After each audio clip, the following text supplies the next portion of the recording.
Deepak Chopra, Wellness Radio, Sirius XM Stars.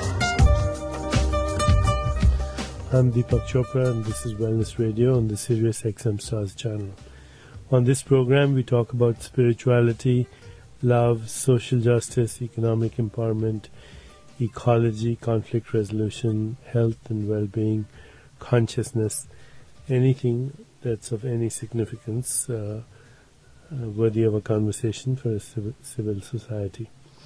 My guest today is Dr. Brian Clement, who is the co-director of the Hippocrates Health Institute. He is a nutritionist and is very well known for his work on holistic nutrition. He has graduate degrees in both natural science and naturopathic medicine. He spent 3 decades researching and practicing nutrition. And his new book is called Supplements Exposed, The Truth They Don't Want You to Know About Vitamins, Minerals, and Their Effects on Your Health. Dr. Brian Clement is with me on the phone right now. Welcome to the show, Dr. Clement. Well, thank you so much. So, who's they? Who doesn't want us to know the truth about supplements? The ominous they that we never describe. Well, I'll describe it in detail. The very first nutrient or supplement was only discovered in 1905 by a young research scientist over in England called William Fletcher. And as you recall, back in those days, beriberi was a big disease, killing a lot of people. And he had a hypothesis that worked out. He said, rice, on the side of rice, there may be an element. We didn't know what a vitamin was then. There may be an element that if I extract enough of that, the nutritious part of the rice, and give it to people with beriberi, it may help them. It was then identified as B vitamin. And that was the beginning of it. Now, by probably the 1920s, maybe even the teens, the emerging pharmaceutical industry. And then you had scurvy and vitamin C and you got it. The whole history. Okay. And the name vitamin, I ought to say this because it's an interesting enough story. This wonderful Polish-born scientist who also worked in London at the Lister Institute in 1912 gave us the word vitamin, which, the word vita means life and amine from the word nitrogen, so it's life growth. So he was brilliant in giving us that name. So the pharmaceutical industry pretty much went to the governments worldwide in the economically endowed countries like the United States and Europe and said, look, you're starving your populace because we've taken them from farms, put them in factories. They are now missing nutrients. And rather than saying, let's allow things to be whole food and not denature them, they said, hey, we have a great idea. We've created chemicals called vitamins that we'll sell you. And you mandate laws. And these laws will demand globally in the economically strong countries that we fortify breads, we fortify grains, we do these things. And that's who they were, and that's who they are today. More than 80% of all supplements originate out of the pharmaceutical industries, and then they're private marketed and patented into other little companies that maybe on the side of their bottles you'll see, dear brothers and sisters, let's save the earth, but they're made out of petrochemicals. And today 91% of all supplements on the market are made out of either petrochemicals, cultural yeast, turpentine for vitamin E as an example. Coal tar is commonly used in the production of B vitamins today. Now, I'm not suggesting that we don't need supplements. In the 41 years of doing the work I have with both the smartest and the sickest people in the world who come to the Institute here, Hippocrates, we've discovered that there's never been a time in human history where vitamins and nutrients are more needed. Because, as you know, we live in a world that's much different than our grandparents. And we have iPhones and laptop computers and 800 channels on our TV and Wi-Fi, and we never, ever let go. And the stress loads are getting larger which means that our emotions, our minds, are burning out more nutrients than they ever have. And we're always in fight and flight at this point, unlike our ancestors that rarely and periodically were. Most of us in this high-speed culture that we reside in are at that level practically every waking hour. So we need nutrients, but they have to be selected from the 9 or 8% that are whole food-based.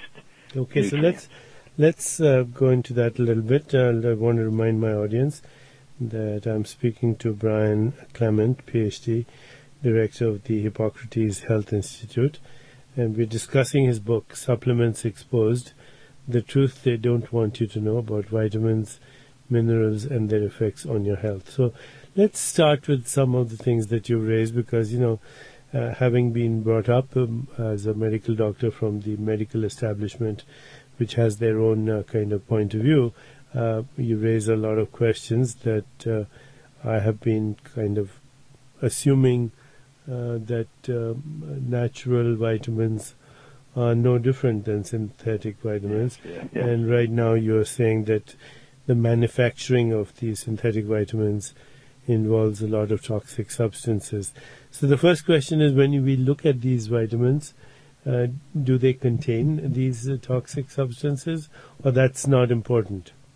Oh, it's very important, Deepak. As a matter of fact, when you take part of the 91% of chemically based or created supplements into the body, your immune system attacks them. So it literally, not virtually, literally weakens the immune system and does the opposite. And of what we just for my own edification, how do we know that? It's been how we know it is from long-term research that has been done everywhere from the Linus Pauling Foundation to here at Hippocrates.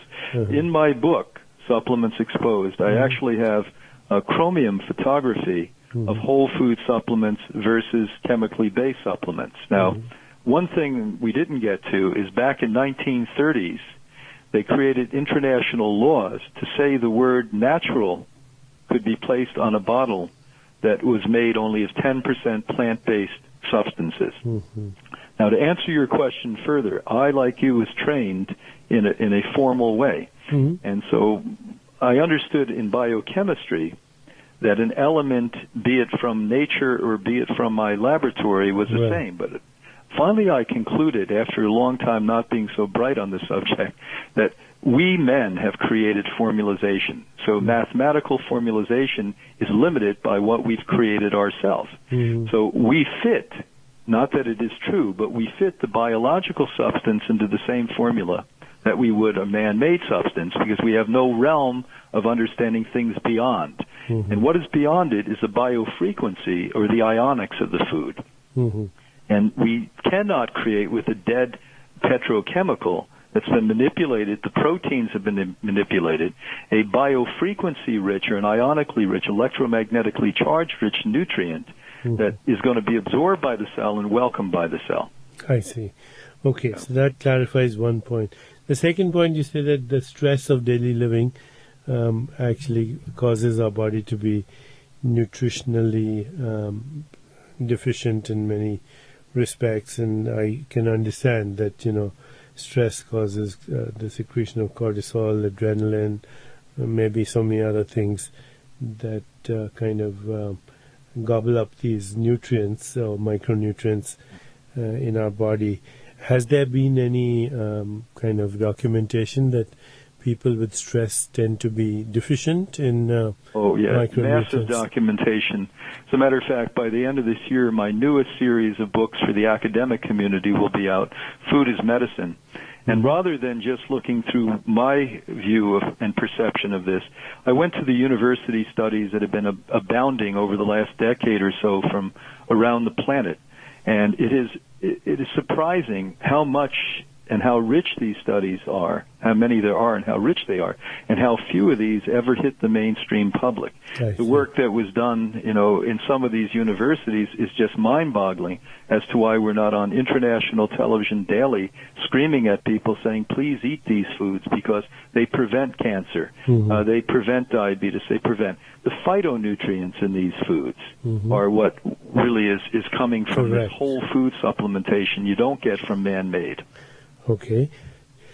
So the third thing you said in the early part of this is that our ancestors probably didn't need these supplements, and you said that's because they maybe didn't have the fight-flight response that we do.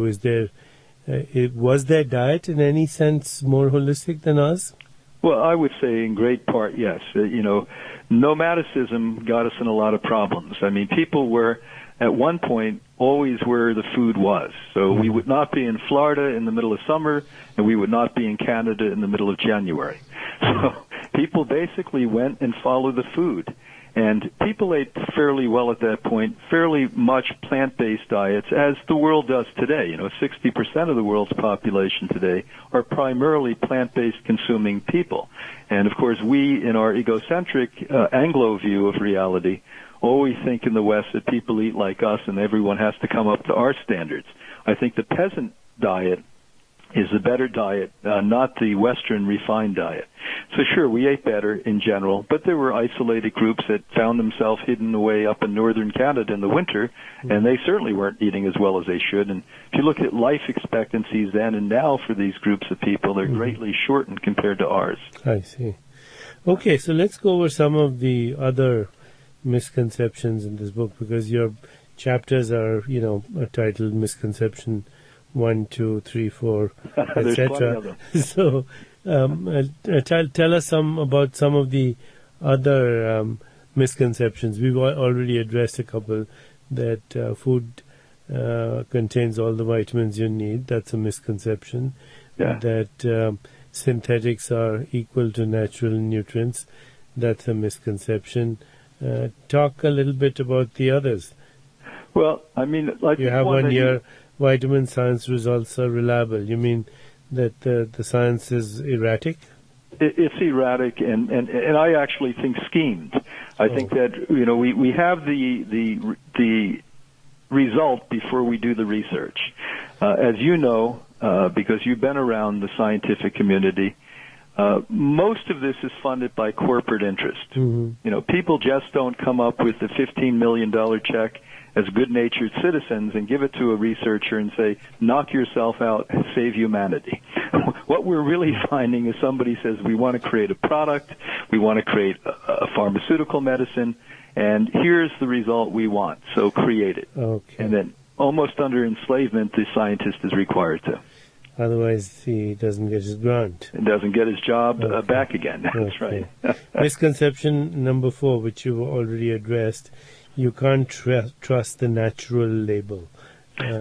Because which we addressed. I mean, if you look at the law, it's appalling, and it's been around before most of us listening were born. So I'm speaking to Dr. Brian Clement. He's the director of the Hippocrates Health Institute.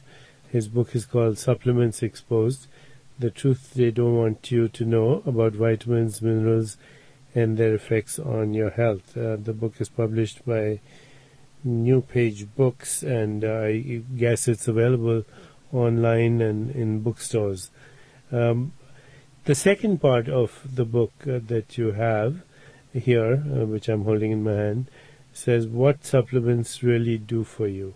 And then you talk about fatty acids and fish fallacies in the first chapter of that section. So tell us about that. Well, one of the biggest shams I've seen precipitated in the years I've done my work is fish oil. And finally, we're not the only lone voice crying out against the consumption of fish oil, which is a known cancer causer. And I'll repeat this. Mm-hmm. Fish oil, for probably 60 years, we've known, create a lipid peroxide. That means after the oil is extracted from the fish, it oxidizes with oxygen. And in doing that, it becomes a lipid peroxide, a known cancer-causing substance.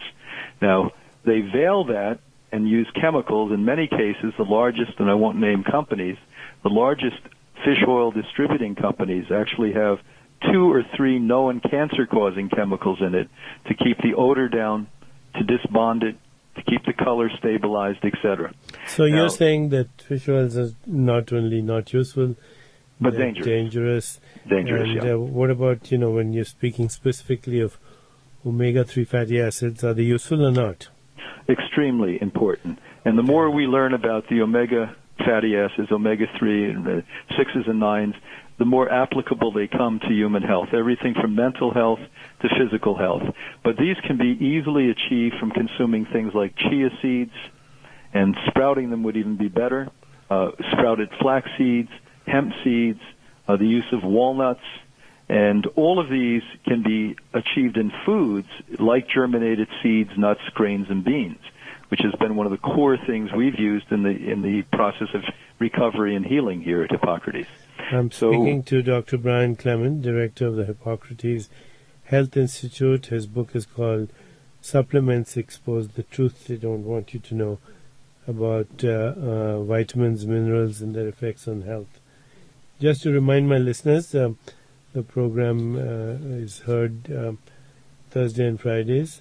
If you missed part of this program, you can come back to it on the internet by going to SiriusXM.com. If you have an iPhone app, you can listen to it on your iPhone.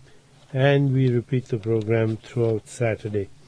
I'm speaking to Dr. Brian Clement about his book, and we're on to Chapter 6. And we're talking about the health roles of specific vitamins. And here you mention your body's 4 vitamin musketeers. What does that mean? Well, you have certain elements within nutrients that are so important, they're essential. That means without them you will die. You'll actually starve to death or certainly not function in any functional way. If you look at essential fats we spoke about, let's look at vitamins. As an example, we talked about beriberi. You spoke about scurvy. Now, these are diseases that were so common 100 years ago and before. We'll just talk about sailors. Sailors, when they were paid, were one of the top paid groups of people in culture at that point. Why? Because 50% of them, half of them would die on long voyages.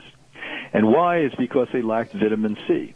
It was Captain Cook, of all people, it was Captain Cook, of all people, who commissioned an admiral who was a physician who basically somehow came up with the concept that lemons and limes had something. Now, we didn't know what a vitamin was in it, and they used to put limes on boats, and the British started to be called limeys because of that. The sailors. Yeah, sailors. Now, after that, Cook found out that sprouting chickpeas, garbanzo beans, could last on the boat without being perishable as a lemon or lime would be. And I said to the English when I'm there, I said, you're lucky they don't call you chickies, because they went with the second one, the sprouted chickpeas. So there's something that we can see with a vitamin deficiency. But even more than that, and you know this, Deepak, we know for sure that cancer is provoked by vitamin deficiencies in some part. We know that mineral deficiencies, the number one thing that burns out of our bodies when we're stressed, are minerals. And certain minerals are so integral for your immune system function, the immune system being the cells that protect you from disease and premature aging. If you don't have enough selenium, if you don't have enough vitamin and zinc in the body, your immune system is going to collapse. And what we have learned here over the 55 years Hippocrates has done our work is when we have these desperately sick people, why so many tens of thousands have recovered is because we're nourishing their body with nutrients they were starving from. And, of course, we work with their emotional and spiritual level, too. That's the most important. But on a physiological, biological basis, we have to allow ourselves to remember that the human cells make your anatomy. And unless they are fed, they're not any different than you if I don't feed you. You starve to death, and cells starve to death. I'm speaking to Dr. Brian Clement. The book we're discussing is Supplements Exposed, and he is the director of the Hippocrates Institute. The book has a lot more information on not only vitamins but on minerals, what you should be looking out for so that you don't get bamboozled into buying the wrong product or using something that has a label but is not useful. Other than buying your book, how can people educate themselves about this? Well, First of all, you must have a website. What we do, you know, you can get on our website, Hippocrates Institute, HIPPOCRATES Institute, or INST.org. And you can read more about what we do in that book and other books. Our latest book to come out is killer clothes. We may want to speak about that, how we have directly linked in the scientific community the use of man-made fibers to diseases. Yeah, talk about that a little bit. Yeah, it's amazing to me when I delve into these things. I know something about it, or I wouldn't write the book. By the time I research it, I'm shocked at how much evidence there is on this. For instance, fire retardants being, by law, required to put on infant clothing. That's a known cancer causer. This is not only bad, this is insane. Most of our no-iron cotton shirts, I used to have some before I learned this, by the way. I said, oh, great, I can buy my 100% cotton shirts. When you don't have to iron them, they have formaldehyde on them. And you know what we use formaldehyde in the scientific labs. These are, and people don't realize, because of economics, not because of humanity or health or any good reason, because we can make more money with fabrics by making them out of oil. At what cost are we doing this?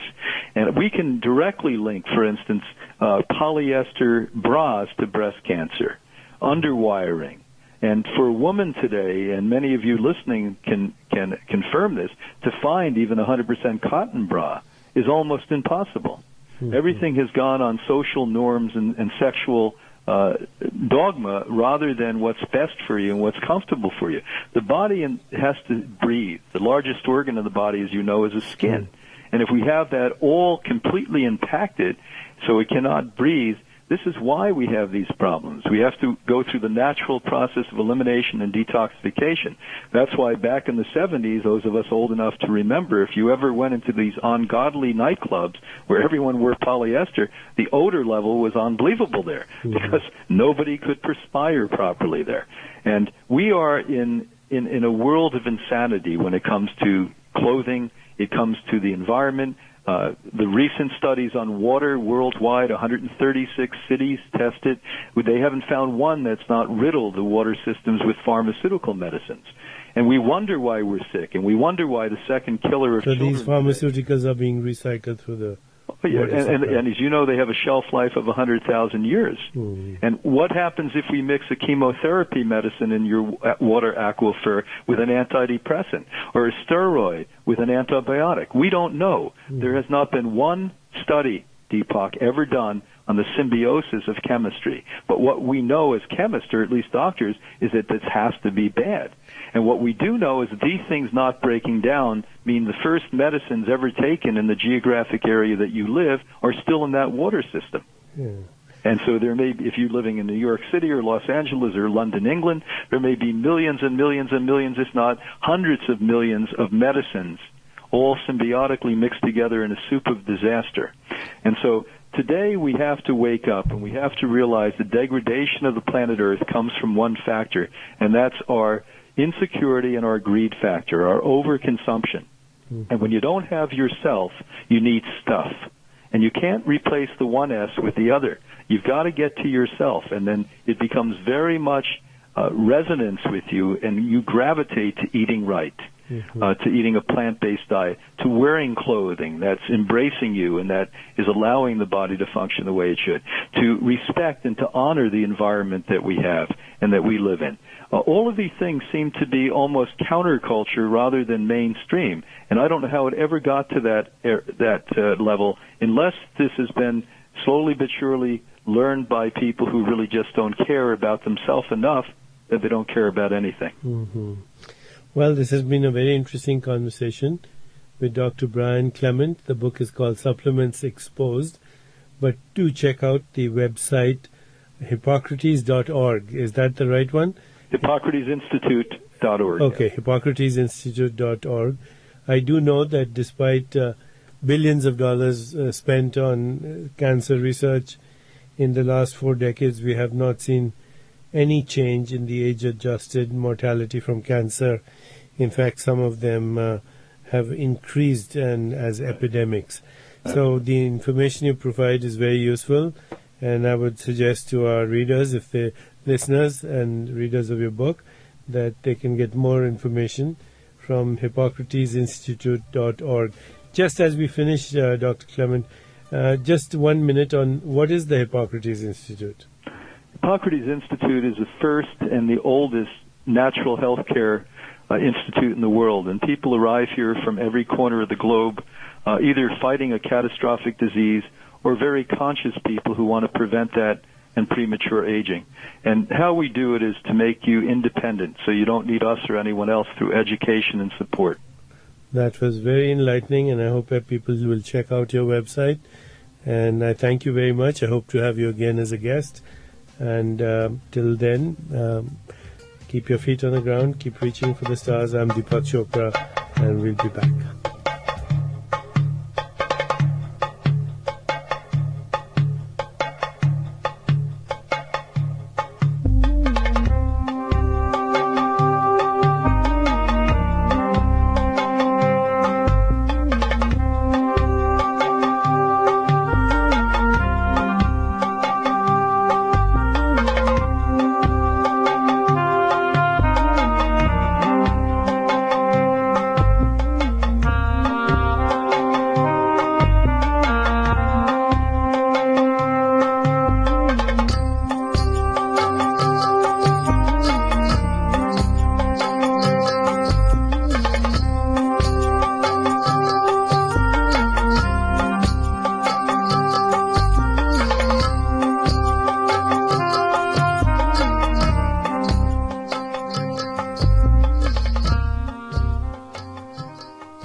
I'm Deepak Chopra.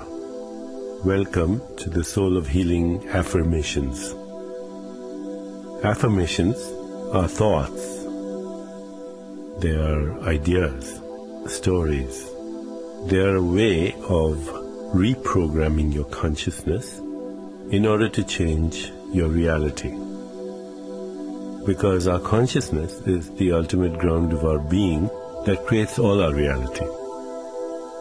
And how our consciousness is programmed is how our body is programmed, how our life is programmed, how our perception is programmed. Although programming is not a really good word in the ultimate sense, because it suggests that everything is on automatic pilot, I think it's okay to use that word because the programming is done by ourselves to ourselves. It's a wonderful way to change our everyday reality. When you reprogram your consciousness, you actually reinvent yourself. So how about reinventing yourself? Are you ready? We'll reinvent ourselves through the Soul of Healing affirmations. And as we practice these affirmations on a regular daily basis, they will influence how we think. They will influence our emotions, how we feel. They'll influence our perceptions, which is how we experience the world.